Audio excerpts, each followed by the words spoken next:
바보같이 굴지 마. 댕은 나를 어머니라 부르지만 그 여자는 댕을 그저 현금 지급기처럼 여긴다. 내 이름은 강시은, 32살이다. 5년 전 남편은 스위스에서 스키를 타다 눈사태를 만나 실종되었다. 스위스 경찰은 보름간의 수색 끝에 사망을 발표했다. 시신은 발견되지 않았고 남은 것은 사망증명서 한 장뿐이었다. 시어머니는 장례식장에서 가슴을 치며 통곡했다. 내 손을 붙잡고 이렇게 말했다. 시은아, 준혁이는 갔지만 너는 영원히 내 딸이다. 나는 그 말을 믿었다. 매달 내 월급 통장에서 200만 원을 인출해 경기도 일산에 있는 그 낡은 아파트로 보냈다. 비가 오나 눈이 오나 5년 동안 단 한 번도 거르지 않았다. 그날 옆집 할머니가 내 소매를 잡아당기며 나만 들을 수 있는 작은 목소리로 속삭이기 전까지는 말이다. 돈 그만 보내고 엘리베이터 CCTV나 확인해봐. 나는 할머니의 말대로 했다. 그리고 화면 속에 그 사람이 나타났을 때 아크테릭스 점퍼를 입고 내가 선물한 티파니 결혼 반지를 끼고 내 손으로 화장 후 영정 앞에 올렸던 그 죽은 남편이 나타났을 때 나는 비명을 지르지 않았다. 그저 천천히 웃었다. 본격적인 이야기를 시작하기 전에 좋아요와 구독을 눌러주신다면 정말 감사하겠습니다. 자, 이제 편안한 마음으로 제 이야기를 들어주세요. 오전 6시 3분. 서울 마포구 공덕, 지은 지 20년 된 낡은 아파트에서 강시은의 휴대전화 알람이 정확한 시간에 울렸다. 그녀는 곧바로 눈을 뜨지 않았다. 어둠 속에서 몇 초간 가만히 누워 창밖으로 희미하게 들려오는 지하철 소음을 들었다. 손을 더듬어 알람을 끈 후 그녀는 몸을 돌려 침대 협탁이 액자에 시선을 고정했다. 사진 속 이준혁은 짙은 남색 아크테릭스 점퍼를 입고 있었고 배경은 스위스 이온의 프라우의 하얀 설원이 펼쳐져 있었다. 그는 햇살처럼 환하게 웃고 있었고 눈가의 주름마저 따뜻하게 느껴졌다. 사진 아래에는 누렇게 바랜 메모지가 끼워져 있었다. 그의 필체였다. 여보, 갔다 와서 초콜릿 사줄게. 시은은 상체를 일으켜 차가운 바닥에 발을 내딛었다가 움찔하며 다시 발을 거두었다. 3월의 서울 아침은 여전히 한기가 돌았다.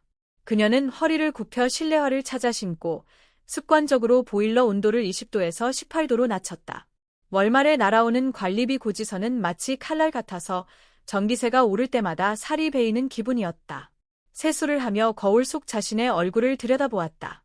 34살, 눈 밑에는 옅은 다크서클이 내려앉았고 입가에는 3년 전보다 팔자주름이 조금 더 깊어져 있었다. 머리를 낮게 묶고 저렴한 보습 크림을 바른 뒤 거울을 보며 수없이 연습했던 미소를 지어 보였다. 이건 출근용 표정이자 잠시 후 시댁에 갈 때 지어야 할 표정이기도 했다. 오늘은 4월 15일.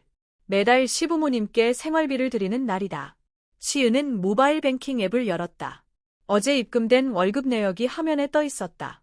세후 387만 원, 전세 대출 이자 62만 원, 신용카드 대금 45만 원, 수도와 가스, 인터넷 요금 18만 원이 빠져나가고 나면 남는 돈은 262만 원이었다. 그녀는 그 숫자를 몇 초간 멍하니 바라보다가 예금 계좌로 들어갔다. 잔액은 934만 원을 가리키고 있었다. 여기서 200만 원을 이체하고 수중에 있는 현금을 합치면 시부모님께 드릴 생활비가 정확히 맞춰진다. 그녀는 이 일을 아주 능숙하게 처리했다. 마치 매일 아침 양치질을 하는 것처럼 자연스러웠다. 미리 사두었던 하얀 봉투에 어제 퇴근길 은행에서 찾아둔 신권 지폐를 넣었다. 5만 원권 40장, 200만 원이 두툼하게 들어가자 봉투가 볼록하게 부풀어 올랐다. 봉투를 가방에 넣으며 시은은 무의식적으로 왼쪽 약지에 낀 결혼 반지를 문질렀다. 장식 없는 백금링 안쪽에는 두 사람의 이름 이니셜과 결혼기념일이 새겨져 있었다. 5년 동안 한 번도 빼지 않은 탓에 반지는 닳아 있었고 모서리의 광택도 사라진 지 오래였다. 허공을 향해 나직이 속삭였다. 오늘도 부모님 뵈러 가는 길. 공덕역에서 6호선을 타고 가다 경의중앙선으로 환승의 일산까지 가는 데에는 1시간 15분이 걸렸다. 시은은 자리에 앉지 못하고 전동차 연결 통로 구석에 서서 한 손으로는 차가운 손잡이를 잡고 다른 손으로는 돈 봉투가 든 가방을 꼭 끌어안고 있었다. 홍대 입구역에서 전동차가 멈추자 20살 남짓한 젊은이들이 우르르 몰려탔다. 주말에 어디 분위기 좋은 술집을 갈지 떠드는 소리가 들려왔다. 그중 분홍색으로 머리를 염색한 여학생이 시은의 어깨를 치고 지나갔지만 미안하다는 말 한마디 없었다. 시은은 가방을 몸 앞쪽으로 더 끌어당긴 채 3년째 신고 있는 검은색 단화를 내려다보았다. 굽이 달아 한쪽으로 기울어져 있었다. 이 지하철을 탄 지도 벌써 5년째였다. 이준혁이 스위스에서 실종된 지 2달째 되던 날부터 매달 15일이면 그녀는 이 기차를 타고 일산으로 향했다. 처음에는 남편을 잃은 슬픔 때문이었고 나중에는 습관이었으며 그 이후에는 말로 설명할 수 없는 어떤 의무감 때문이었다. 5년 동안 매달 15일 200만 원씩. 시은은 속으로 계산을 해보았다. 1년 차 2,400만 원, 2년 차 2,400만 원, 3년, 4년. 총액 1억 2천만 원. 그 숫자가 떠오르자 위장이 찌릿하게 아파왔다. 1억 2천만 원이면 그녀가 살고 있는 전셋집 보증금의 절반에 가까운 돈이었다. 3억 원짜리 전세 계약을 할 때 그녀는 전 재산을 털어넣고도 은행에서 1억 2천만 원을 대출받아야 했다. 그때는 생각했다. 남편은 없어도 내 집은 있어야 한다고. 어떻게든 살아가야 한다고. 하지만 지금 와서 생각해보면 그 집이라는 건 빈 껍데기에 불과했다. 퇴근하고 집에 돌아가면 어둠과 침묵만이 그녀를 맞이했고 냉장고에는 늘 1인분짜리 반찬통만 놓여 있었다. 주말 아침 눈을 떴을 때 보이는 건 사랑하는 사람의 잠든 얼굴이 아니라 차가운 천장뿐이었다. 열차가 디지털 미디어 시티역을 지날 무렵 차창 밖으로 탁 트인 도시 풍경이 펼쳐졌다. 시은의 시선은 유리창 너머 빽빽하게 들어선 아파트 단지에 머물렀다. 저 수많은 창문 뒤에는 각각의 가정이 있고 그 가정마다 누군가는 삶을 위해 치열하게 달리고 있을 것이라. 그런데 나는 이렇게까지 애써 지키려 하는 그 가정이 정작 나의 가정도 아니라는 사실이 문득 떠올랐다. 일산 신도시역에 도착했다. 시은은 인파에 섞여 개찰구를 빠져나와 익숙한 발걸음으로 아파트 단지 쪽으로 향했다. 3월 말의 일산은 아직 완전히 따뜻해지지 않아 가로수가 지는 앙상했고 간혹 참새 몇 마리가 앉아 지나가는 사람들을 빤히 쳐다볼 뿐이었다. 시부모님이 사는 아파트는 90년대 중반에 지어진 전형적인 일산 신도시형 아파트였다. 묘벽의 베이지색 페인트는 군데군데 벗겨져 있었고 장마철만 되면 물이 샌다고 했다. 시은은 이준혁이 생전에 했던 말을 떠올렸다. 스키 장비 대리점 사업이 잘 되면 부모님을 서울로 모시겠다고 했던 그 말. 그것은 5년 전의 약속이자 영원히 지켜지지 못할 부도수표처럼 남아있었다. 경비실 아저씨는 드라마를 보고 있다가 시은이 들어오자 건성으로 고개를 끄덕였다. 그녀는 방문자 기록부에 이름을 적었다. 마치 잉세한 듯 반듯한 글씨체였다. 엘리베이터 안에서는 키키한 냄새가 풍겼다. 소독약 냄새와 옆집에서 끓이는 된장찌개 냄새가 뒤섞인 묘한 공기였다. 12층 1203호. 시은은 갈색 방화문 앞에 서서 깊게 숨을 들이마신 뒤 초인종을 눌렀다. 나갈게. 문 너머로 시어머니의 목소리가 들려왔다. 형식적인 반가움이 섞인 목소리였다. 도어록이 돌아가는 소리와 함께 문이 조금 열렸고 틈 사이로 시어머니의 얼굴이 보였다. 올해 67인 시어머니는 중년 여성들 사이에서 유행하는 짙은 갈색의 짧은 파마머리를 하고 있었다. 보풀이 일어난 실내복 차림에 3년 전 시은이 사들인 실내화를 신고 있었다. 시은이 왔니? 들어와라. 시은은 현관에 놓인 손님용 슬리퍼로 갈아 신고 거실로 들어섰다. 시아버지는 보일러가 돌아가는 따뜻한 바닥에 앉아 벽에 등을 기대고 있었고 앞에는 리모컨과 얼음물 한 잔이 놓여 있었다. 텔레비전에서는 아침 뉴스가 흘러나오고 있었다. 아나운서는 서울 강남구의 한 아파트 전세 사기 사건을 심각한 어조로 보도하고 있었다. 아버님, 저 왔어요. 시아버지는 텔레비전에서 눈을 떼지 않은 채 짧게 대답했다. 왔나? 시은은 이런 대우에 이미 익숙했다. 가방에서 하얀 봉투를 꺼내 두 손으로 공손히 시어머니에게 내밀었다. 어머니, 이번 달 생활비예요. 시어머니는 봉투를 받아 들고 두께를 가늠하듯 만지작거리더니 알 수 없는 표정을 지었다. 이번에도 200이니? 네. 준혁이가 있을 때는 매달 300씩 줬는데. 시어머니는 한숨을 쉬며 봉투를 탁자 위에 툭 던졌다. 하긴 너 혼자 벌어서 얼마나 벌겠니? 시은의 손가락이 살짝 오그라들며 손톱이 손바닥 살을 파고들었다. 그녀는 대꾸하는 대신 부엌으로 향했다. 어머니, 냉장고에 뭐 부족한 거 없는지 보고 다음에 올 때 사올게요. 냉장고 안은 생각보다 풍족했다. 한우 선물 세트, 유기농 채소, 수입 과일, 그리고 포장이 고급스러운 홍삼 선물 박스까지. 시은은 한우 상자를 2초 정도 뚫어지게 바라보았다. 포장지에 가격표가 덜 뜯겨 있었는데 희미하게 15만 6천 원이라는 숫자가 보였다.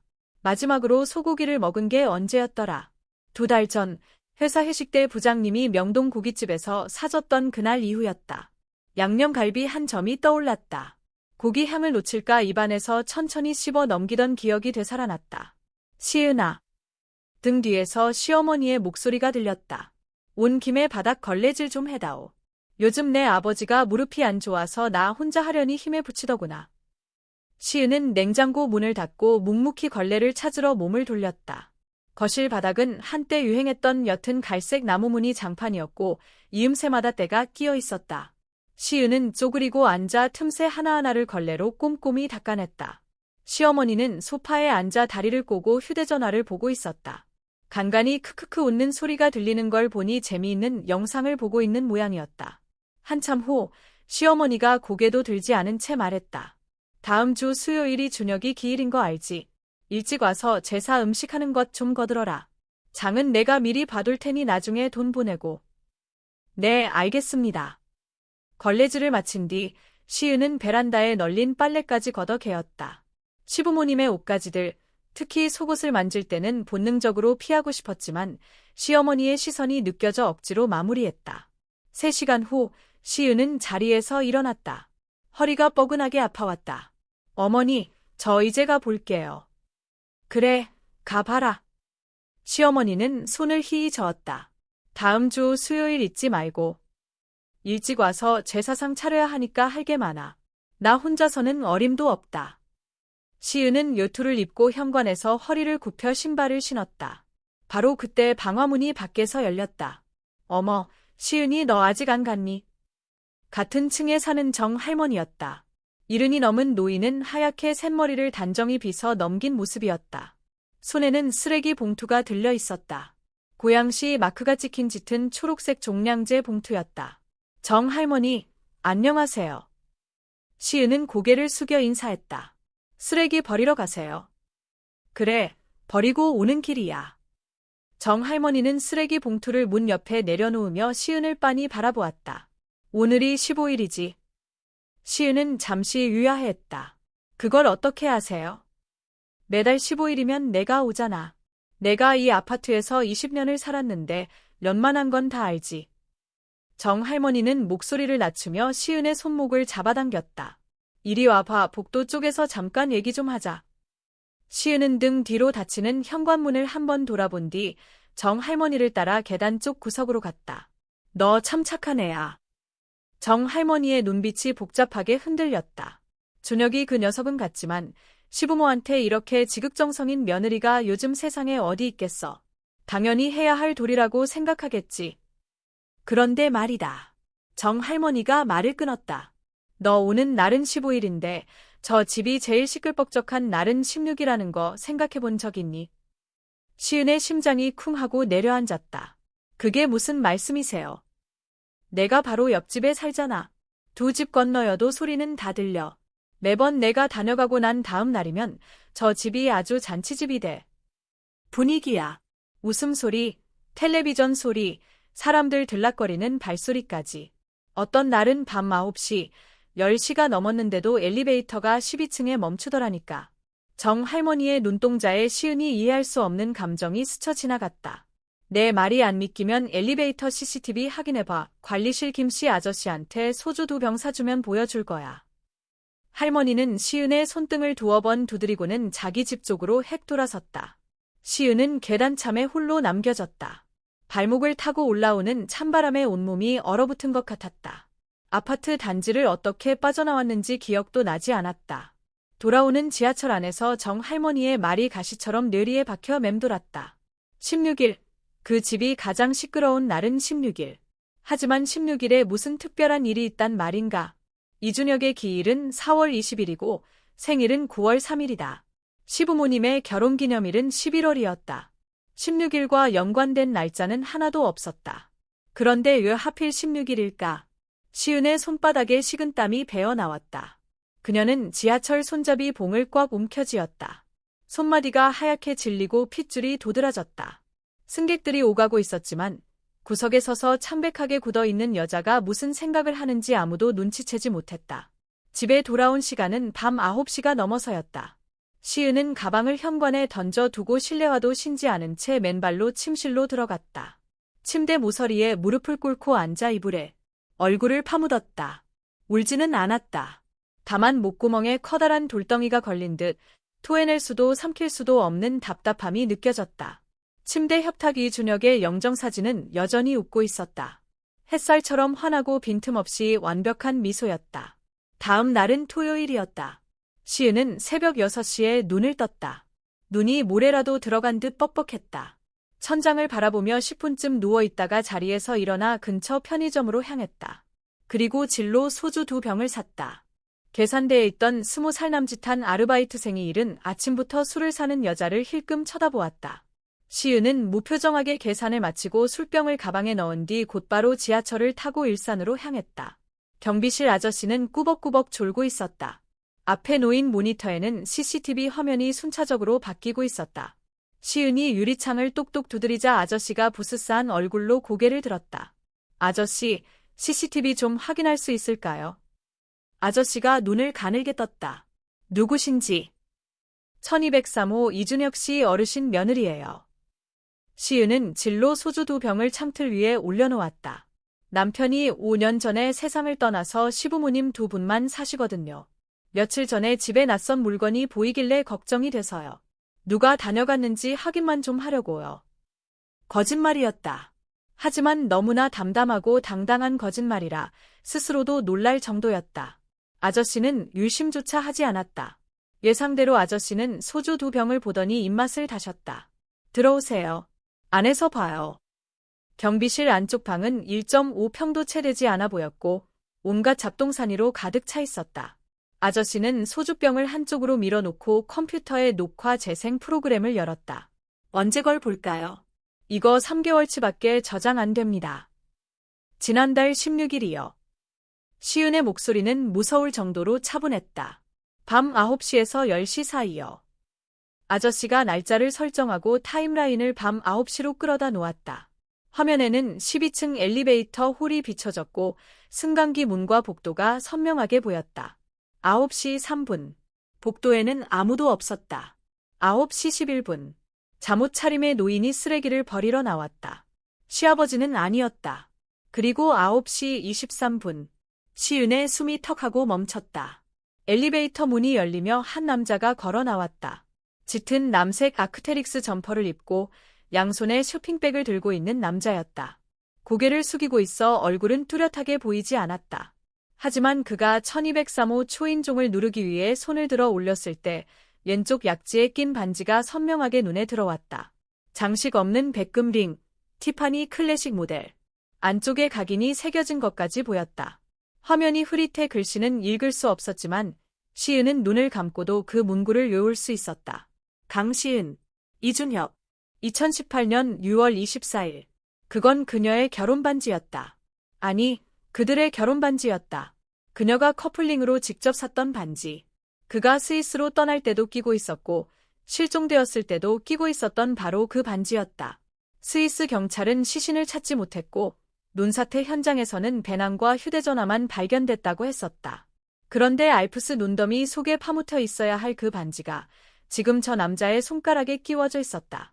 아저씨. 시은의 목소리가 깨진 유리 조각이 긁히는 소리처럼 갈라져 나왔다. 이 화면 확대 좀 해주실 수 있나요? 되긴 되는데 화질이 좀 깨질 텐데요. 아저씨가 마우스를 조작해 남자가 손을 든 장면에서 화면을 멈추고 확대했다. 픽셀이 뭉개지긴 했지만 점퍼의 디테일은 충분히 알아볼 수 있었다. 왼쪽 가슴에 새겨진 아크테릭스 로고. 그리고 소매 끝단에 무언가에 긁힌 듯 희미한 자국. 저 자국이 어떻게 생긴 건지 시은은 똑똑히 기억하고 있었다. 2019년 신혼 첫 겨울. 강원도 평창으로 스키 여행을 갔을 때였다. 이준혁이 장비를 교체하다가 실수로 스키 플레이트 날에 소매를 긁혔었다. 당시 그녀는 200만 원도 넘는 옷이라며 속상해했었고 그는 찢어진 것도 아니잖아. 긁힌 게 더 멋있어. 라며 웃어넘겼었다. 시은은 아무런 소리도 내지 못했다. 위장 속에서 차갑고 날카로운 무언가가 치밀어 오르는 것 같았다. 스위스 융프라우 정상에서 남편을 집어삼켰다는 그 눈보라처럼 서늘하고 아픈 감각이었다. 아저씨, 다른 달 16일 영상도 좀 볼 수 있을까요? 지난달이랑 그 전달 거. 그러죠. 아저씨는 지난 3개월간의 모든 16일 기록을 불러왔다. 같은 시간, 밤 9시에서 9시 반 사이. 동일 인물, 동일한 점퍼, 동일한 반지. 유일하게 다른 점은 그가 손에 들고 있는 물건뿐이었다. 2월 16일에는 롯데마트 쇼핑백이 들려 있었고 얼핏 선물 세트 상자가 보였다. 1월 16일에는 고급 화장품 브랜드 로고가 찍힌 종이 가방이었다. 그리고 3월 16일, 가장 최근 영상에서 시은의 시선이 그 쇼핑백에 꽂히는 순간 동공이 급격히 수축했다. 그것은 유아용품 전문점의 쇼핑백이었다.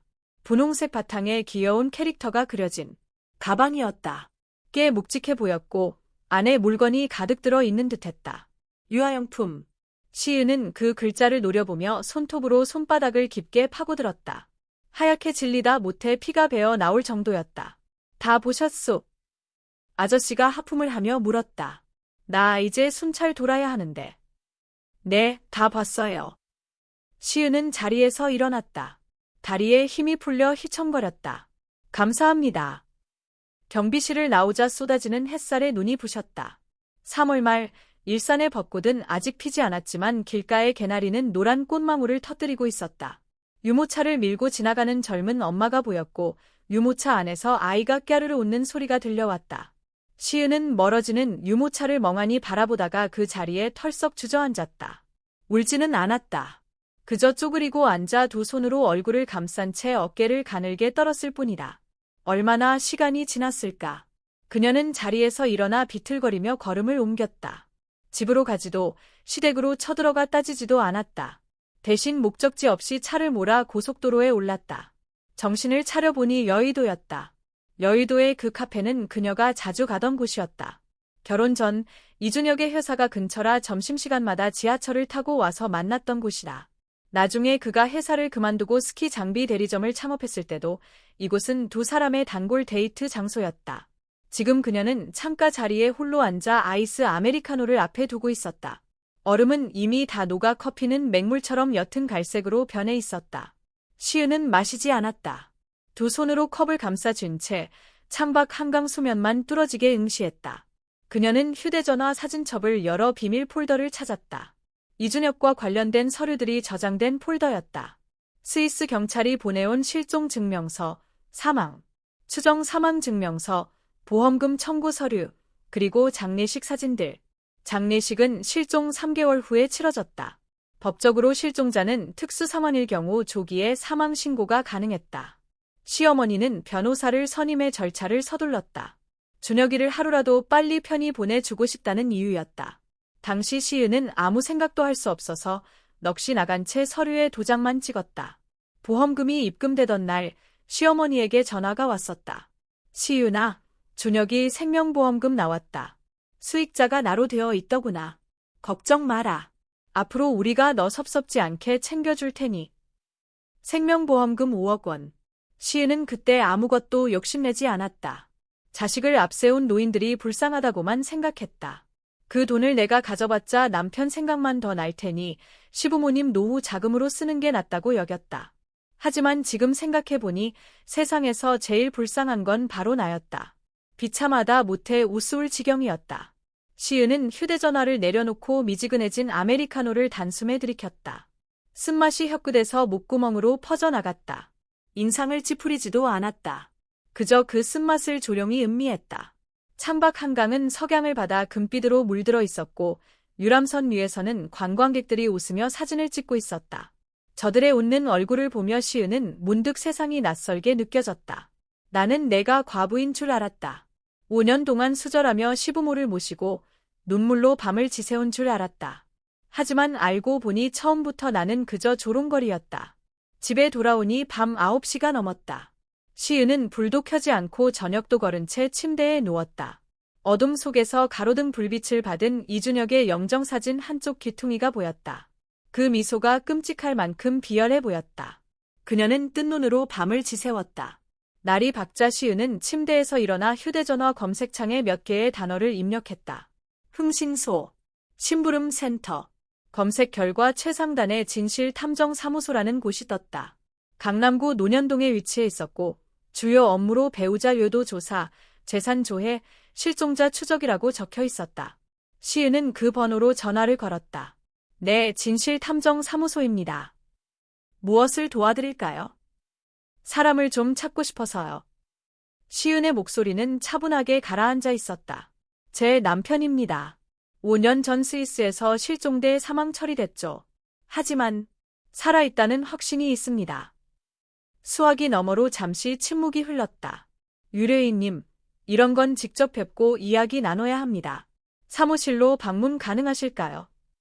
3일 후 시은은 진실탐정사무소 상담실에 앉아 있었다. 맞은편에 앉은 여자는 최 소장이었다.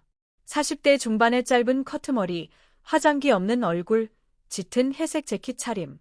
그녀는 빈틈없고 유능해 보였다. 명함에는 소장 최은이라는 이름이 박혀 있었다. 강 선생님, 가져오신 자료 잘 봤습니다.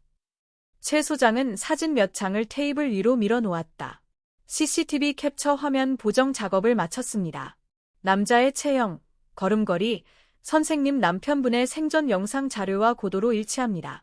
특히 이 반지, 확대해 보니 안쪽에 각인 흔적이 확실하더군요. 시은은 확대된 사진을 내려다보며 입술을 일자로 굳게 다물었다. 확실한 증거가 필요해요. 그녀가 말했다. 지금 어디서 사는지, 누구와 함께 있는지, 어떤 신분으로 살고 있는지 전부 다 알아야겠어요. 최 소장은 고개를 끄덕였다. 강 선생님, 제가 이 바닥에서 15년 있었습니다. 죽었다 살아 돌아오는 남편들 수없이 봤죠. 빚 때문에, 결혼이 싫어서, 책임지기 싫어서 신분 세탁하고 새 인생 사는 인간들 말입니다. 하지만 꼬리가 길면 결국 밟히는 법이죠. 비용은 얼마나 들까요? 기본 착수금 500만 원, 해외 조사가 필요하면 추가 비용이 붙습니다. 주 단위로 정산하고 기본 기간은 2주입니다. 시은은 가방에서 봉투 하나를 꺼내 테이블 위에 올려놓았다. 선수금 1천만 원입니다. 시간은 상관없어요. 결과만 확실하면 됩니다. 최 소장은 눈썹을 살짝 치켜 올리더니 봉투를 챙겼다. 알겠습니다. 2주 후 1차 보고 드리죠.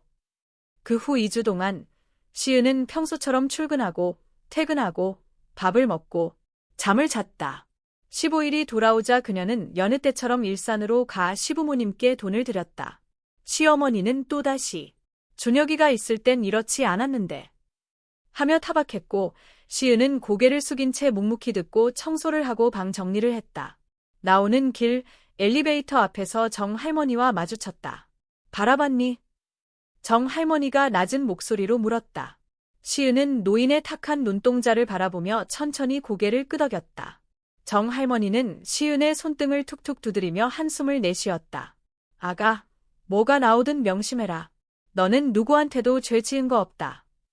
2주 뒤, 금요일 저녁, 시은은 회사에서 야근을 하고 밤 9시에 나왔다. 빌딩을 나서는데 휴대전화가 진동했다. 최 소장이 보낸 메시지였다. 강 선생님, 보고서 나왔습니다. 내일 오후 2시에 사무실로 오세요. 마음의 준비 단단히 하시는 게 좋겠습니다. 마음의 준비. 시은은 그 5글자를 보며 피식 웃었다. 지난 2주 동안 그녀는 머릿속으로 수만 가지 시나리오를 돌려보았다. 남편의 위장 사망, 또 다른 여자와의 아이, 이보다 더한 막장이 있을까? 다음 날 오후 2시, 시은은 사무실에 도착했다. 최 소장의 표정은 지난번보다 훨씬 심각했다. 그녀는 서류 봉투 하나를 시은 앞으로 밀어놓았다. 일단 이것부터 보시죠. 시은이 봉투를 열자 사진 묶음과 출력된 보고서가 나왔다. 첫 번째 사진. 정민 커피라는 간판이 걸린 공방 앞에서 앞치마를 두른 남자가 한 여자와 웃으며 이야기하고 있었다. 두 번째 사진. 같은 남자가 공원에서 유모차를 밀고 있었고 옆에 여자는 그의 팔짱을 낀 채 유모차 안에 아이를 보며 웃고 있었다. 세 번째 사진. 공원 벤치. 남자가 아이를 무릎에 앉혀놓고 있었고 여자는 그의 어깨에 기대어 있었다. 셋은 환하게 웃고 있었다. 시은의 손끝이 떨리기 시작했다.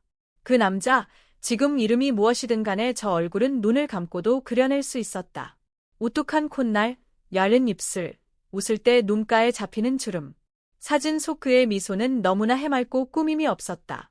결혼 생활 3년 동안 자신에게 보여줬던 그 어떤 미소보다도 훨씬 더 행복해 보였다. 여자는 오수연, 32살입니다. 최 소장의 건조한 목소리가 이어졌다. 아이는 딸이고 올해 4살입니다. 시기가 딱 맞아떨어집니다. 정상 임신 기간을 역산해보면 아이가 생긴 시점은 선생님 남편분의 장례식을 치르던 그 해입니다. 시은의 손톱이 손바닥을 파고들어 피가 맺혔다. 용인 수지구에 있는 아파트에 살고 있습니다. 전세 보증금 2억 5천. 커피 공방도 그 사람 명의로 돼 있고요. 최 소장이 잠시 말을 고르더니 덧붙였다. 하지만 이준혁이라는 이름은 아닙니다. 시은이 고개를 들었다. 그러며 박정민입니다. 최 소장은 봉투에서 서류 한 장을 더 꺼내 시은 앞으로 밀어놓았다. 이건 출입국관리사무소 기록입니다. 5년 전 남편분이 스위스로 출국한 건 맞습니다. 하지만 실종된 다음 날 위조 여권으로 출국해 방콕으로 넘어갔습니다. 시은은 서류를 받아 들고 입국 기록을 한참 동안 노려보았다. 위조 여권, 어떻게 만든 거죠? 그건 아직 조사 중입니다만. 최 소장이 잠시 말을 멈췄다. 그리고 낮은 목소리로 말했다. 이 여권의 신원보증인은 친어머니 이금순 씨입니다. 선생님 시어머니 되시는 분이죠. 시은의 동공이 지진이라도 난 듯 흔들렸다.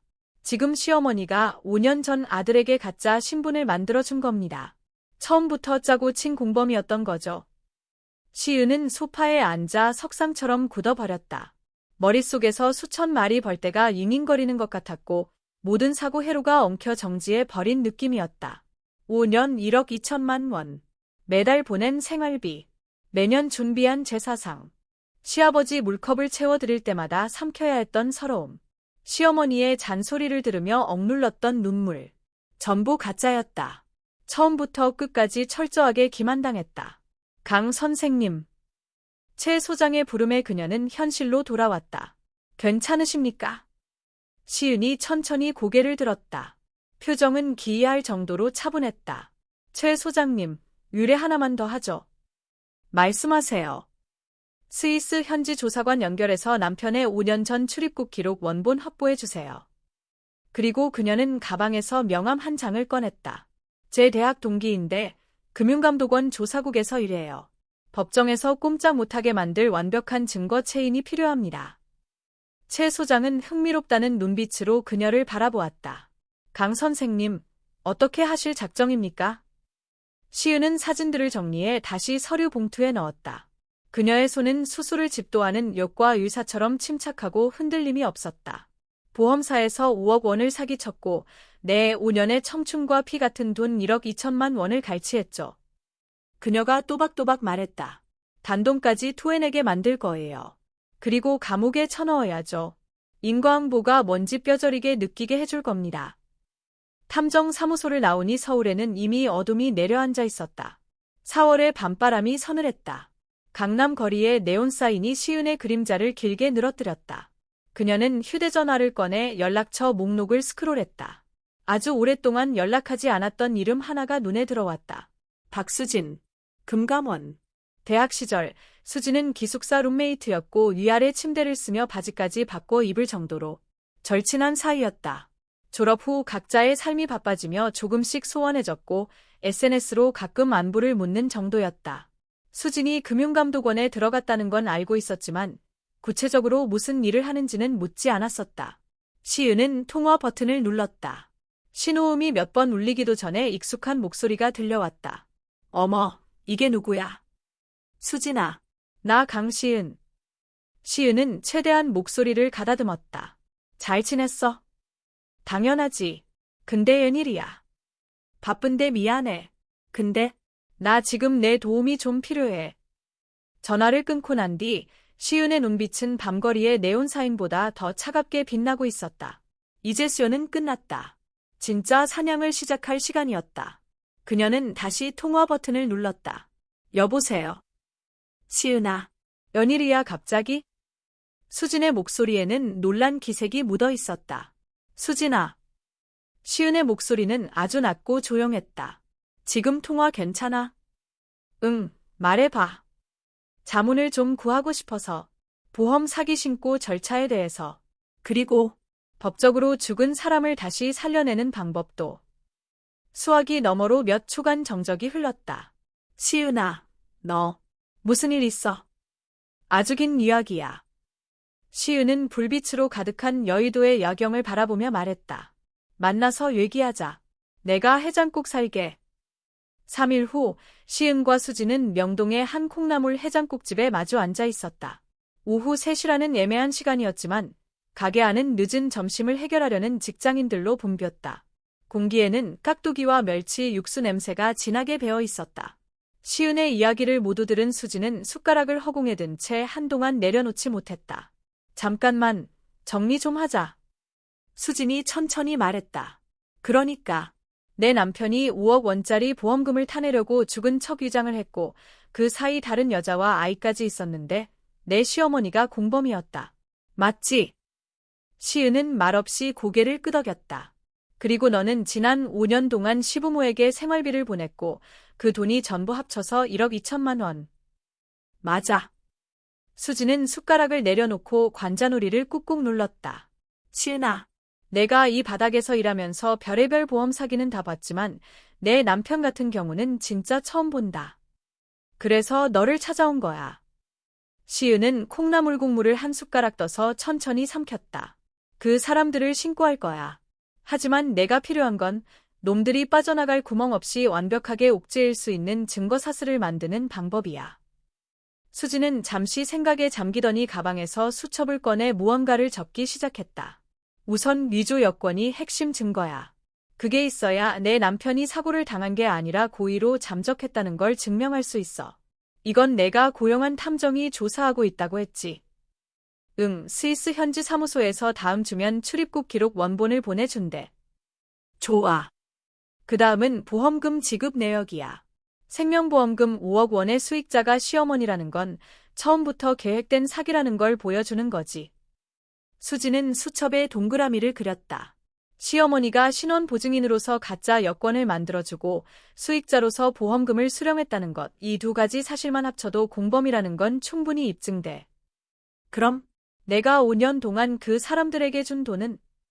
시은의 목소리는 차분했지만 숟가락을 쥔 손에는 힘이 들어가 있었다. 돌려받을 수 있을까? 그건 좀 복잡해. 수진이 미간을 찌푸렸다. 법적으로 보면 시부모님께 드린 돈은 자발적 증여에 해당해서 강제로 뺏어오긴 어려워. 하지만 그들이 허위로 꾸며낸 아들의 죽음을 이용해 내 동정심을 유발하고 금전을 편취했다는 걸 증명하면 기망에 의한 편취를 주장해서 반환 소송을 걸 수 있어. 이체 내역은 다 있어. 한 건도 빠짐없이. 그럼 됐어. 수지는 수첩을 덮었다. 시은아, 이제 어떻게 할 생각이야? 바로 경찰에 신고하게? 시은은 고개를 저었다. 아직 때가 아니야. 예. 지금 신고하면 놈들이 개처럼 날뛰면서 재산을 빼돌리거나 입을 맞출지도 몰라. 시은의 눈빛이 날카롭게 빛났다. 한 방에 끝낼 거야. 다시는 일어서지 못하게. 수지는 대학 시절 여리기만 했던 룸메이트가 낯설게 느껴졌다. 너 변했다, 시은아. 그 사람들이 날 이렇게 만든 거야. 시은은 가방에서 서류 봉투를 꺼내 자료를 하나씩 탁자 위에 펼쳤다. 사진, 출입국 기록, 여권 정보, 그리고 최 소장이 정리한 조사 보고서였다. 이 증거들을 세 곳으로 보낼 거야.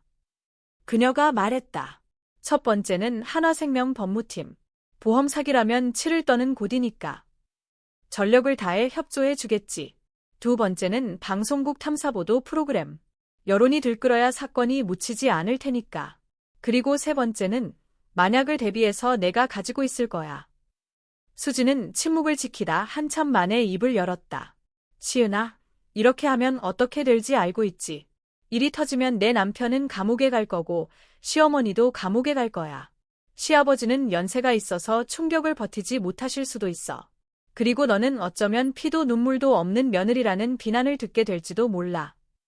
시은은 앞에 놓인 국그릇을 들어 남은 국물을 단숨에 들이켰다. 수진아. 그녀는 그릇을 내려놓고 입가를 닦았다. 너, 지난 5년 동안 내가 어떻게 살았는지 알아. 매일 아침 6시에 일어나 1시간 반 동안 지옥철을 타고 출근했어. 점심은 회사 편의점에서 7,000원짜리 도시락으로 때웠어. 구내식당 9,000원이 아까워서 오후 5시에 퇴근하면 다시 1시간 반을 서서 집에 왔지. 저녁은 직접 해 먹었어. 배달비가 비싸니까. 주말엔 집 밖으로 나가지도 않았어. 나가면 돈 쓰니까. 매달 15일이면 비가 오나 눈이 오나 일산으로 가서 시부모님께 돈을 드렸어. 시어머니가 월급 쥐꼬리만 하다고 타박해도 됐고 한 번 못했고, 시아버지가 걸레질 시키고 설거지 시켜도 실은 내색 하나 안 했어. 그 집 냉장고엔 한우랑 홍삼이 썩어나는데 나는 마트 마감 세일 때 산 냉동 삼겹살 구워 먹으면서 버텼어. 5년이야. 수진아. 시은의 목소리는 낮고 단단했다. 나는 내가 과부인 줄 알았어. 죽은 남편 대신 효도하는 게 내 몫이라고 믿었어. 줄 알았다고. 근데 이제 와서 보니까 나는 그냥 병신이었어. 온 식구에게 5년 동안 철저하게 농락당한 시은의 목소리는 남의 이야기를 하듯 차분했다. 하지만 수지는 그녀의 손등 위로 파랗게 솟아오른 핏줄을 보았다. 그 사람들은 내 동정을 받을 자격 없어. 시은이 마지막으로 덧붙였다. 손톱만큼도. 한 달 후 모든 증거가 모였다. 스위스 탐정사무소에서 보내온 보고서는 마지막 퍼즐 조각을 완벽하게 채워주었다. 이준혁은 실종 다음 날 박정민이라는 여권으로 7위에서 방콕으로 출국했다. 그 후 싱가포르를 거쳐 한국으로 돌아왔다. 도주 경로는 물 샐 틈 없이 치밀했고 명백히 계획된 범죄였다. 더욱 기가 막힌 건 최 소장이 찾아낸 추가 사실이었다. 그 위조 여권을 만드는 비용이 시어머니의 개인 계좌에서 나갔다는 점이었다.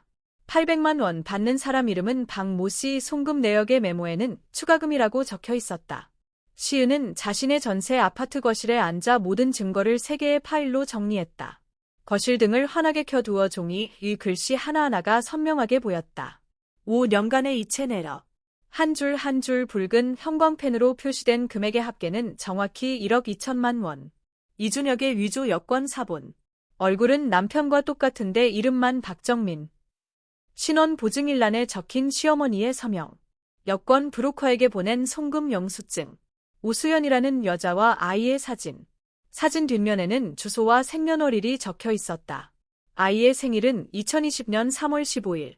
이준혁이 사망한 지 정확히 10개월 뒤였다. 시은은 3개의 파일을 각각 다른 봉투에 담고 겉면에 수신인을 적었다. 첫 번째 봉투. 하나생명 법무팀 기중. 두 번째 봉투. MBC 진실추적 제작진 기중. 세 번째 봉투. 강시은. 그녀는 자리에서 일어나 창가로 갔다. 마포구의 야경이 한눈에 들어왔다. 멀리 한강 다리 위로 불빛이 반짝였고 강물 위에는 별처럼 빛나는 도시의 잔상이 일렁였다. 5년 전 이맘때 그녀는 이 창가에 서서 스위스로 떠난 이준혁의 연락을 기다렸습니다. 설질이 너무 좋다며 이번 출장 끝나면 같이 오자고 했던 그 사람을 기다리고 또 기다리다 받은 건 스위스 경찰의 전화였습니다. 이준혁 씨가 체르마트 스키장 인근에서 눈사태를 만나 실종되었습니다. 현재 시신은 발견되지 않았으나 현장 상황으로 보아 생존 가능성은 희박합니다. 그 전화 이후의 날들은 기억조차 희미했습니다. 눈이 퉁퉁 부어 앞이 보이지 않을 때까지, 목이 쉬어 소리가 나오지 않을 때까지 울었던 기억뿐입니다. 장례식장에서 시어머니는 그녀를 끌어안고 울었습니다. 시은아, 이제 너는 내 친딸이다. 그 말을 믿었습니다. 바보처럼 꼬박 5년을 믿었습니다. 시은은 깊게 숨을 들이마시고 뒤를 돌아 봉투 2개를 집어 들었습니다. 내일 아침 등기로 보낼 것입니다. 그리고 지켜볼 겁니다.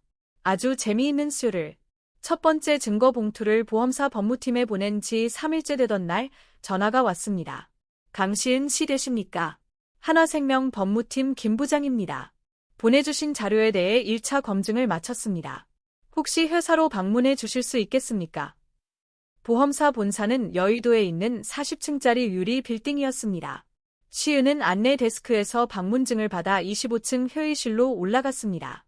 회의실에는 김 부장 외에도 검은 양복을 입은 남자 2명이 더 있었습니다. 한 명은 사내 변호사였고 다른 한 명은 보험사기 특별조사팀 팀장이었습니다. 강 선생님. 김 부장이 단도직입적으로 말했습니다. 보내주신 자료가 사실이라면 이건 창사 이래 최대 규모의 보험 사기 사건 중 하나가 될 겁니다. 자료는 전부 사실입니다. 시은의 목소리는 차분했습니다. 모든 서류의 원본과 출처를 증명할 수 있습니다. 저희도 스위스 당국과 접촉했습니다. 조사팀장이 말을 이었습니다. 보내주신 출입국 기록이 진본임을 확인했습니다. 또한 당시 지급 결제 서류를 다시 검토해보니 수익자 이금순 씨가 제출한 사망 추정 서류에 중대한 허점이 발견되었습니다. 변호사가 안경을 고쳤으며 물었습니다.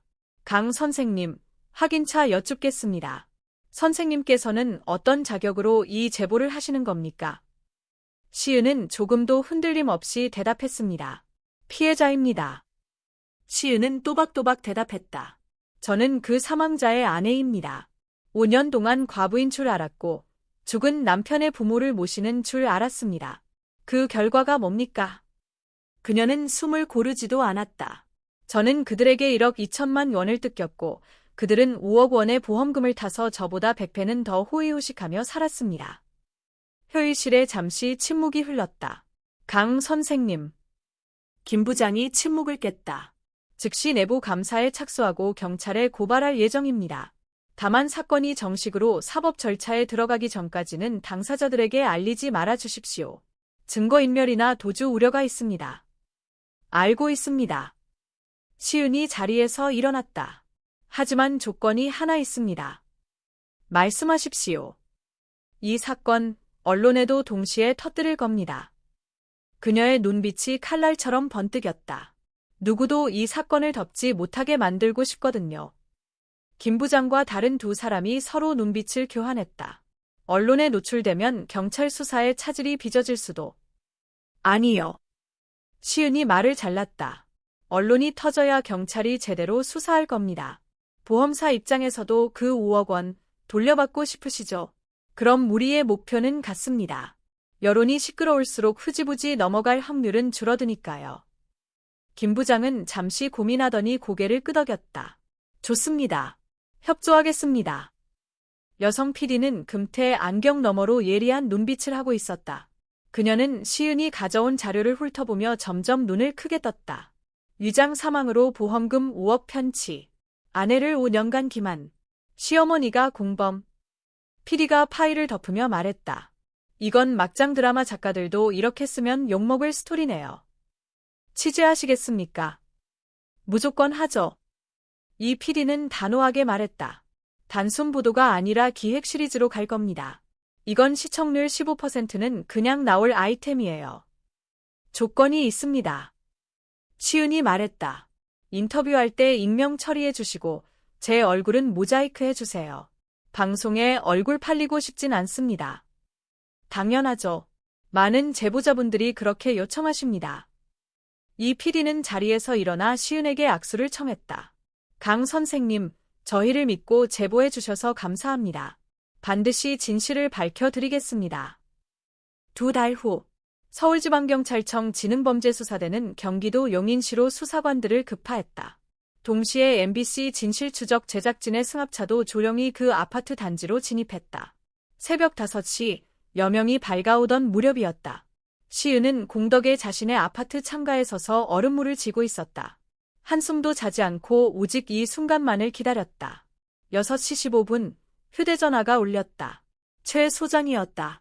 강 선생님, 시작됐습니다.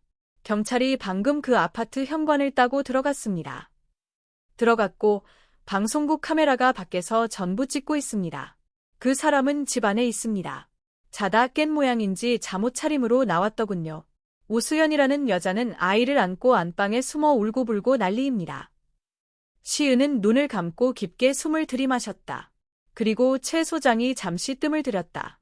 시어머니 쪽도 경찰이 들이닥쳤습니다. 일산 아파트요. 방금 옆집에 사는 정 할머니가 전화 주셨는데 시어머니가 경찰차에 타면서 아주 악을 쓰더랍니다.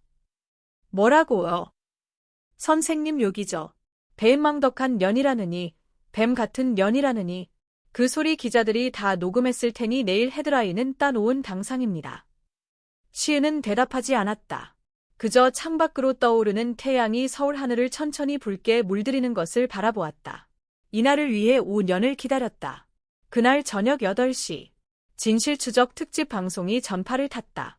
시은은 텔레비전을 켜는 대신 컴퓨터 앞에 앉아 실시간 온에어를 켰다. 화면 속에는 익숙한 일산 아파트 복도가 비쳤고 폴리스 라인 밖에서 웅성거리는 주민들의 모습이 보였다.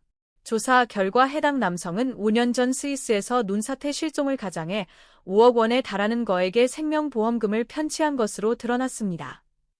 내레이션은 건조했지만 화면 하단에 뜬 자막은 자극적이었다. 가짜 죽음으로 5억 꿀꺽. 죽었다던 남편 생존 확인. 남편의 2집 살림. 며느리는 5년간 속았다. 시은은 익명의 피해자 A씨로 인터뷰에 등장했다. 화면 속 그녀의 얼굴은 모자이크 처리되었고 목소리도 변조되어 있었지만 그녀가 내뱉는 말 한마디 한마디에는 뼈가 박혀 있었다. 5년 동안 저는 제가 과부인 줄 알았습니다. 매달 시부모님께 200만 원씩 5년간 총 1억 2천만 원을 생활비로 드렸습니다. 그분들은 제게 이렇게 말했죠. 준혁이가 살아서 내가 이렇게 효도하는 걸 봤으면 얼마나 기뻐했겠니? 나중에야 알았습니다. 그 사람은 멀쩡히 살아서 다른 여자와 아이까지 있었고 제 시어머니는 처음부터 그 모든 걸 알고 있던 공범이었다는 거려. 실시간 댓글창은 그야말로 폭발했다. 헐 대박. 사람 새끼나. 와 진짜 소름 돋는다. 인간 쓰레기네. 1억 2천. 저 여자분 5년 동안 얼마나 피눈물 흘리며 번 돈일까. 시어머니가 공범이라고. 친엄마가 아들이랑 며느리 등쳐먹은 거네. 저 할망구 집 주소 알아내서 침이라도 뱉고 싶다. 저 집구석 싹 다 감옥 보내라. 방송 다음 날 인터넷은 관련 기사로 도배되었다. 일산 아파트 사진이 퍼지면서 일부 네티즌들은 성지순례라도 하듯 찾아와 인증 사진을 찍었다. 아파트 게시판에는 포스트잇이 덕지덕지 붙었다. 사기꾼 가족 돈 갚아라. 인간 탈을 쓴 괴물. 해골 그림까지 등장했다. 관리실 아저씨는 결국 경찰에 신고했고 지구대 순경들이 출동하는 소동까지 벌어졌다. 용인 수지구 쪽 상황도 비슷했다. 정민 커피 공방 앞에는 구경꾼들이 몰려들기 시작했고 인산인해를 이루었다. 누군가는 가게 안으로 날달걀을 던졌고 유리창에는 붉은 락카로 별표 사기꾼 별표이라는 글자가 큼지막하게 적혀 있었다. 오수연이라는 여자는 아이를 데리고 야반도주하듯 친정으로 도망쳤다는 소문이 퍼져나왔다. 시은은 인터넷 기사에서 사진 한 장을 보았다. 이준혁이 모자를 푹 눌러 쓴 채 경찰에 의해 호송차에 오르는 장면이었다. 고개를 숙인 그의 손목에는 수갑이 채워져 있었고 안색은 젖은 걸레처럼 칙칙했다.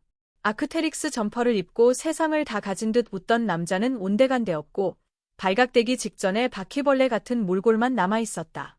시은은 그 사진을 한참 동안 바라보다가 인터넷 창을 닫았다. 부엌으로 가서 냉장고에서 반찬통 하나를 꺼냈다. 며칠 전 직접 담근 깍두기였다. 밥 한 공기를 퍼서 깍두기와 함께 천천히 씹어 삼켰다. 창밖은 이미 어두워져 있었다. 마포구의 밤은 여느 때와 다름없이 소란스러웠고 멀리 네온 사인은 별처럼 반짝였다. 식사를 마친 시은은 설거지를 하고 침실로 들어갔다. 협탁이 이준혁의 영정사진이 아직 그 자리에 있었다. 그녀는 다가가 액자를 집어들고 사진 속 웃는 얼굴을 내려다보았다. 준혁 씨. 시은이 나직이 속삭였다. 이제 진짜 보내줄게. 그리고 그녀는 창문을 열어 액자를 밖으로 던졌다.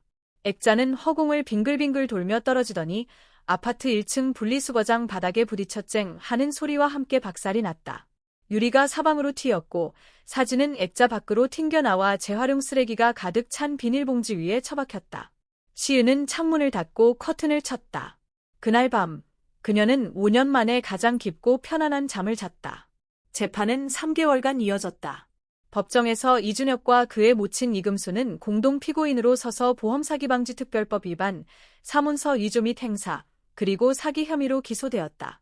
검사의 논고는 서리빨 같았고 증거는 빠져나갈 틈 없이 완벽했다. 위조 여권, 출입국 기록, 보험금 청구 서류, 은행 이체 내역, 이웃 주민들의 증언, 심지어 4살짜리 아이의 출생증명서까지 범행 동기를 입증하는 증거로 제출되었다. 검사가 또박또박 읽어 내려갔다. 피고인 이준혁은 혼인 관계의 책임을 회피하고 내연녀와 새로운 가정을 꾸리기 위해 사망을 위장하고 거액의 보험금을 편취하였습니다. 또한 그의 모친 이금수는 신원보증인으로서 여권 위조를 방조하고 수익자로서 보험금을 수령하였으며 장장 5년에 걸쳐 피해자, 즉 피고인의 법률상 배우자를 기만하여 부양료 명목으로 1억 2천만 원을 갈취하였습니다. 이것은 단순한 보험 사기가 아닙니다. 윤리를 저버린 조직적 가정 파괴 범죄입니다. 피고인들은 보험사뿐만 아니라 남편을 사랑하고 시부모를 공경했던 한 무고한 여성의 인생을 송두리째 짓밟았습니다. 시어머니는 피고인석에서 숨이 넘어갈 듯 통곡하며 행설수설했다. 다 그년이 망친 거야. 내 아들은 그냥 새 출발하고 싶었을 뿐이야. 반면 이준혁은 한마디도 하지 못한 채 고개를 숙이고 눈동자만 불안하게 굴렸다. 방청석에 앉은 시은의 표정은 고요한 호수처럼 미동도 없었다. 3개월 후 선고가 내려졌다. 이준혁 징역 5년, 보험사기 편취액 5억 원 및 지연이자 전액 추징. 이금순 징역 3년, 공범으로서 연대 배상 책임. 그리고 재판부는 마지막으로 덧붙였다. 피고인들은 인간으로서 지켜야 할 최소한의 도리를 저버렸다. 그 죗값은 법의 이름으로 반드시 치르게 될 것이다. 그날 시은은 법정을 나와 처음으로 하늘을 올려다보았다. 햇빛이 눈부셨다. 그리고 그녀는 생각했다. 이제 내 인생을 살 시간이다. 원고는 강시은에게 기망에 의한 편취금 1억 2천만 원을 반환하고 정신적 피해 보상금으로 1천만 원을 지급하라고 판결했다. 판결문 낭독이 끝나자 시어머니는 피고인석에 주저앉아 악을 썼다. 이게 무슨 짓이야. 내 아들이 뭘 그렇게 잘못했다고. 저 과부년이 우릴 고소할 자격이 있어. 교도관들이 그녀를 양쪽에서 붙잡아 끌고 나갔다. 그녀는 끌려나가면서도 고개를 돌려 방청석의 시은을 노려보았다. 눈빛에는 원한이 서려 있었다. 시은은 그 눈빛을 똑바로 받아치다가 이내 흥미를 잃은 듯 시선을 거두고 자리에서 일어났다. 법원을 나설 때 기자들이 인터뷰를 요청하며 몰려들었다. 시은은 마스크와 선글라스를 쓴 채 아무 말 없이 대기하고 있던 택시에 올라탔다. 택시가 한강 다리를 건널 때 휴대전화가 울렸다. 최 소장이었다. 강 선생님, 소식 하나 더 있습니다. 말씀하세요. 그 오수연이라는 여자, 양육비 청구 소송 제기했답니다. 무슨 소리죠? 자기는 상처한 독신남인 줄 알고 살았는데 알고 보니 사기꾼의 주문범이었던 거잖아요. 아이 데리고 친자 확인 검사에서 이준혁 핏줄인 거 확정짓고 바로 소송 걸었답니다. 시은이 피식 웃었다. 몇 달 만에 처음 짓는 진짜 웃음이었다. 그러니까 감옥에서 나오기도 전에 빚더미에 앉게 생겼다는 거네요. 그렇죠. 양육비의 위자료, 거기다 보험사 구상권 청구까지 들어오면 대충 계산해도 평생 갚아도 못 갚을 겁니다. 시은은 시트에 등을 기대고 창밖으로 흐르는 풍경을 바라보았다. 최 소장님, 감사합니다. 별 말씀을요. 최 소장의 목소리에는 승리의 기색이 서려 있었다. 강 선생님, 솔직히 말씀드리면 제가 이 일 하면서 선생님처럼 냉정하고 일 처리가 깔끔한 의뢰인은 처음 봅니다. 어쩔 수 없었으니까요. 시은이 나직이 말했다. 그 사람들이 절 이렇게 독하게 만들었거든요. 판결이 확정된 지 2주 후 법원의 강제집행 절차가 시작되었다. 이준혁 명의의 정민커피는 압류되어 경매에 넘어갔고 최종 6천만 원에 낙찰되었다. 이 돈은 보험사의 추징금을 갚는 데 최우선으로 쓰였고 남은 금액은 채권자들이 비율대로 나누어 가졌다. 이금순 명의의 일산 아파트 역시 경매 물건으로 나왔다. 그 소식이 전해진 날 시은은 법원 집행관실에서 전화를 받았다. 강시은 씨 되십니까? 피집행인 이금순 명의의 경기도 고양시 일산 소재 아파트에 대해 채권자로서 우선 매수권이 있으십니다. 경매에 참여하실 의향이 있으십니까? 시은은 잠시 생각했다. 감정가가 얼마인가요? 법원 감정가는 2억 8천만 원이고 최저 입찰가는 1억 9,600만 원부터입니다. 참여하겠습니다. 경매 당일 입찰자는 시은 혼자뿐이었다. 입지는 나쁘지 않았지만 폐륜 범죄가 일어난 집이라는 소문이 파다하게 퍼져 일반 매수자들은 꺼렸기 때문이었다. 결국 시은은 2억 원에 그 아파트를 낙찰받았다. 법원이 판결한 반환금 1억 2천만 원과 지난 5년 동안 악착같이 모은 적금을 합친 돈이었다. 소유권 이전 등기를 마친 날 시은은 홀로 일산으로 향했다. 아파트 경비원은 새로운 사람으로 바뀌어 있었다. 그녀는 방문자 기록부에 이름을 적었다. 이번이 마지막 방문이 될 것이다. 엘리베이터 안에는 여전히 키키한 냄새가 배어 있었다. 그녀는 12층 버튼을 누르고 숫자가 바뀌는 것을 조용히 지켜보았다. 1203호 도어록은 이미 새 것으로 교체되어 있었다. 부동산 중개인이 건네준 새 카드키를 대고 문을 열었다. 텅 빈 거실이 눈에 들어왔다. 가구는 법원 집행관들이 모두 압류해 가서 형했고 한우가 가득했던 냉장고도 시아버지가 앉아있던 자리도 이제는 아무것도 남아있지 않았다. 낡은 탁자도 시어머니가 킬킬 웃으며 앉아있던 소파도 모두 사라져 있었다. 장판 위에는 가구가 놓여있던 자국과 이삿짐을 빼내며 생긴 긁힌 자국만 남아있었고 벽에는 액자가 걸려있던 자리만 하얗게 도드라져 있었다. 시은은 신발을 벗고 보일러가 돌아가는 따뜻한 바닥을 밟으며 거실 한가운데로 걸어갔다. 오후 햇살이 창을 통해 쏟아져 들어와 그녀를 감쌌다. 따뜻했다. 그녀는 텅 빈 집을 둘러보다가 낮은 웃음을 흘렸다. 이 아파트 절반은 내 돈 1억 2천만 원으로 지탱하던 곳이야. 5년의 피눈물, 5년의 굴욕이 이제야 제 주인을 찾아 돌아온 거지. 그날 오후 시은은 아파트 화단 앞에 서서 이삿짐 트럭이 시댁에 남은 잡동사니들을 싣고 떠나는 모습을 지켜보았다. 1205호 정 할머니가 복도 끝에 나와 그 광경을 내려다보고 있었다. 두 사람의 시선이 허공에서 마주쳤다. 정 할머니는 말없이 고개를 끄덕이더니 집 안으로 들어갔다. 시은은 아무 말도 하지 않았다. 그녀는 고개를 숙여 자신의 왼쪽 약지를 내려다보았다. 6년 동안 끼고 있던 결혼 반지는 이미 빼버렸고 그 자리에는 하얗고 야른 자국만 남아있었다. 그녀는 손가락을 쥐었다 펴보더니 미련 없이 아파트 단지를 빠져나왔다.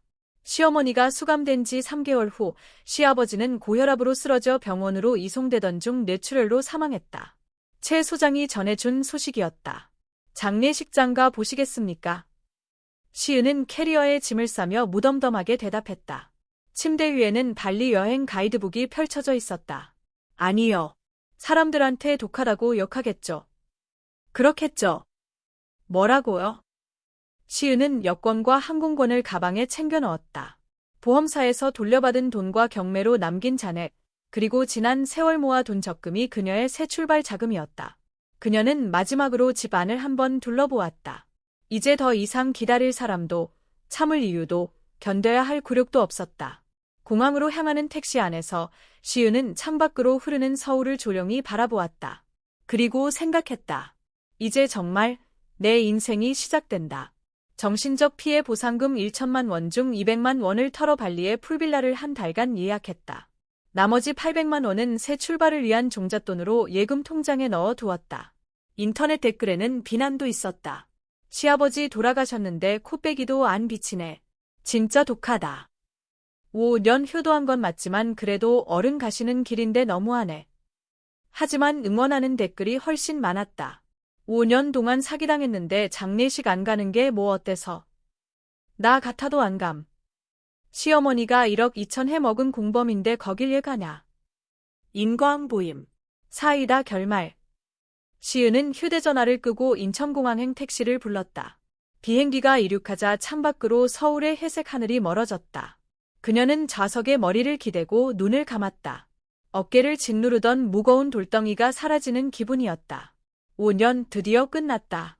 발리의 바닷바람은 짭조름했고 코코넛 오일 향과 열대 꽃 향기가 공기 속에 섞여 있었다. 시은이 머무는 빌라는 바다를 마주보고 있어 아침에 눈을 뜨면 비현실적으로 푸른 인도양이 가장 먼저 그녀를 맞이했다. 하루 일과는 단순했다. 아침에 일어나 수영을 하고 점심엔 식당에서 나시고랭을 먹고 오후엔 수영장 선베드에 누워 책을 읽으며 태닝을 하고 해질녘 해변을 산책하다 저녁에 카페라테 한 잔을 마시는 것. 알람 시계도 지옥철도 시부모도 돈 봉투도 없었다. 그저 평화뿐이었다. 발리에 온 지 3주째 되던 날 최 소장에게 메시지가 왔다.